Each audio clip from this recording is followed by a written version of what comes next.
Uma outra coisa que eu queria assim dar progressão, então nós falamos, como é uma coisa complicada, eu vou fazendo resumo.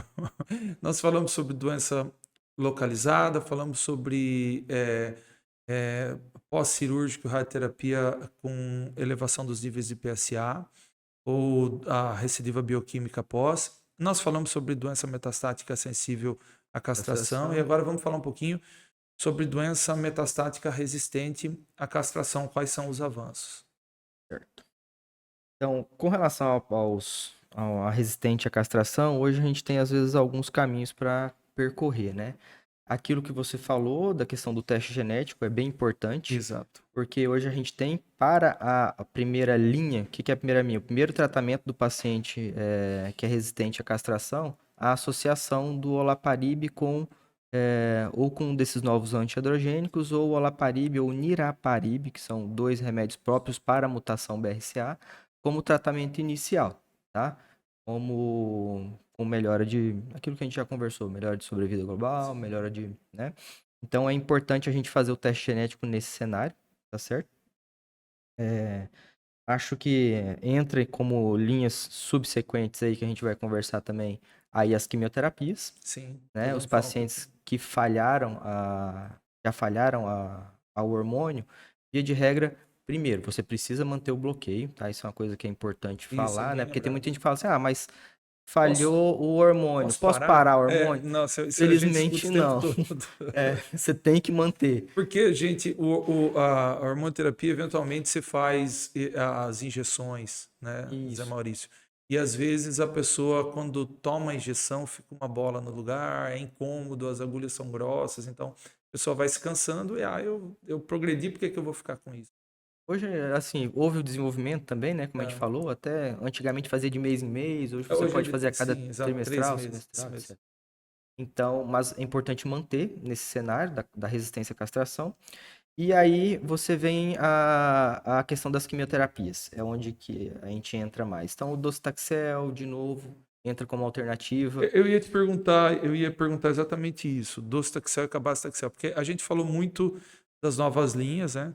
E eu ia te perguntar isso, se existe ainda hoje espaço para o docetaxel e Cenário cabazitaxel. É lógico que existe o existe. doce, o docetaxel e o cabazitaxel. A gente, São drogas é, endovenosas. como é quimioterapia, e assim como no câncer de mama, a gente sempre tem tentado, e hoje com esse avanço que a gente falou, né, de cada vez a medicina ser mais direcionada, o paciente ser individualizado. Então, por exemplo, você tem a mutação, você já tem um remédio para tratar aquela mutação. Sim.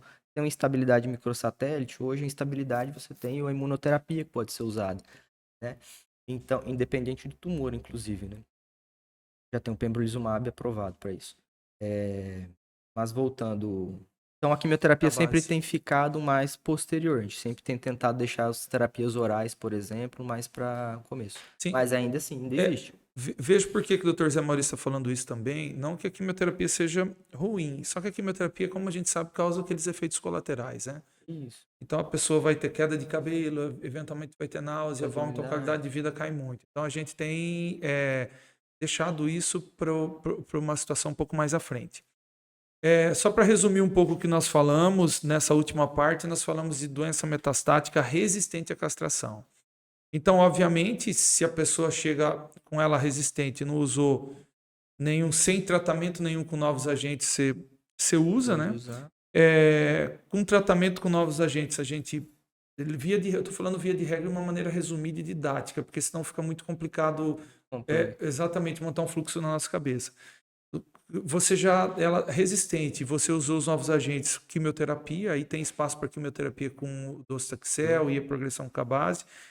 E quando já usou tanto hormonioterapia quanto quimioterapia, mas sem nenhuma alteração genética, nessa situação dá para você entrar com o radiofármaco, né? Nós vamos Isso. falar um pouquinho a respeito dele.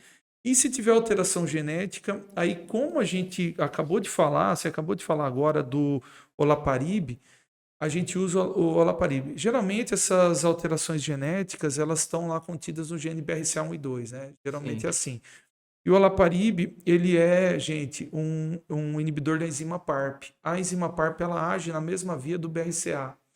É por isso que ela inibe a progressão tumoral. Então, é por isso que a gente precisa ter lá, tem que ter a mutação para poder agir naquela situação distinta. Veja uma coisa, como não é aquela situação do geralzão e como é complicado você indicar de um paciente para outro e como é importante o teste genético em doença avançada. Vejam como é importante. Porque senão você vai, administra essa droga, você não sabe se tem alteração, não vai fazer efeito, tratamento caro que não vai trazer benefício nenhum da pessoa e, acima de tudo, vai perder tempo.